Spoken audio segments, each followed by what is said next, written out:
Hi guys, it's Trevor, and this is Discovering Gay History. Alright, today is sort of a doozy, and my notes on this one are like 3 or 4 pages long, so we're gonna try and condense this into a short 5-minute video. Today we were talking about LGBTQ representation in Hollywood and the Haze Code. Alright, here we go. So in 1895, a film came out called The Gay Brothers. Now, it showed 2 men dancing together. Now, while these men were not portrayed as queer but quote-unquote fanciful, it was sort of received in a mixed way. A film critic named Parker Tyler stated that the scene shocked audiences with its subversion of conventional male behavior. And the first erotic kiss between 2 same-sex partners was in Cecil DeMille's 1922 film, Manslaughter. Marlene Dietrich was the leading lady, and she kissed another female partner in a scene in Morocco. So in 1922, after some risky films were released and some personal Hollywood sex scandals, the Hollywood studios employed Will Haze to revitalize and purify the image of Hollywood.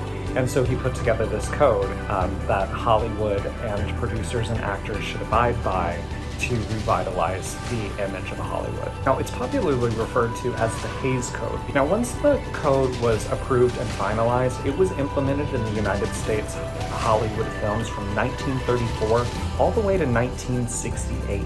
Although the code was formally put into place in 1930, it began to be rigidly enforced in 1934. So what this code did for homosexuality in particular, it pretty much got rid of the pansy character, this sort of effeminate, comedic male character. And although homosexuality was not explicitly called out, sexual deviance was. Homosexuality at that time was considered a sexual deviance, and so it fell under that restriction. What this did is it moved gay characters into being the villains or the downtrodden. They would show homosexuals as committing crimes due to their homosexuality. It really villainized homosexuals, thus informed the public view about homosexuals and homosexuality. A good example of how this happened was Joel Cairo's character in The Maltese Falcon.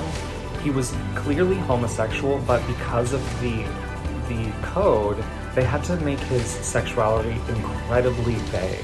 And it's interesting to sort of watch that movie now and reflect back on it. They do an incredibly good job of fuzzying the line of who he is and what he's about.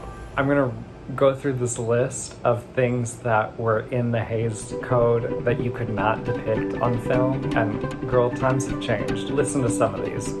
Pointed profanity, either by title or lip. This includes the words God, Lord, Jesus, Christ, unless they be used reverently in connection to proper religious ceremonies.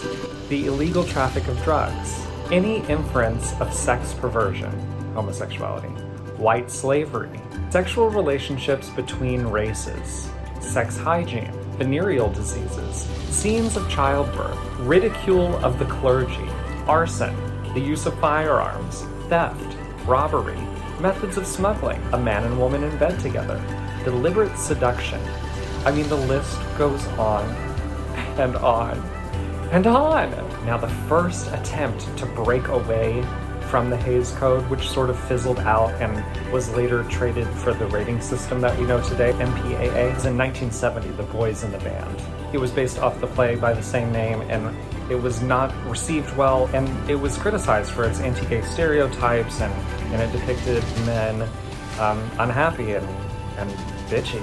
But in 1971, a film called Fortune in Men's Eyes depicted a very atypical real look at gay men in prison.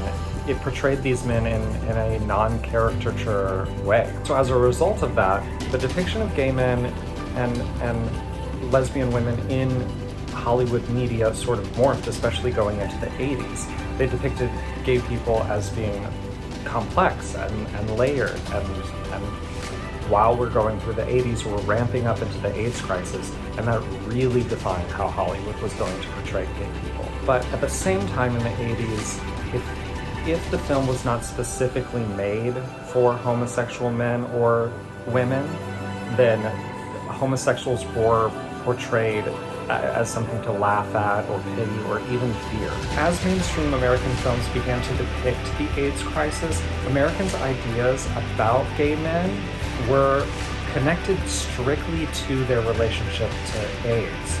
Gay equaled AIDS. Ignorance about the disease spread, and it was a really bad situation, and the stigma still exists today. Now, what we do have that is wonderful and should be celebrated is much more vibrant, layered LGBTQ representation in the media. Could it be better? Absolutely.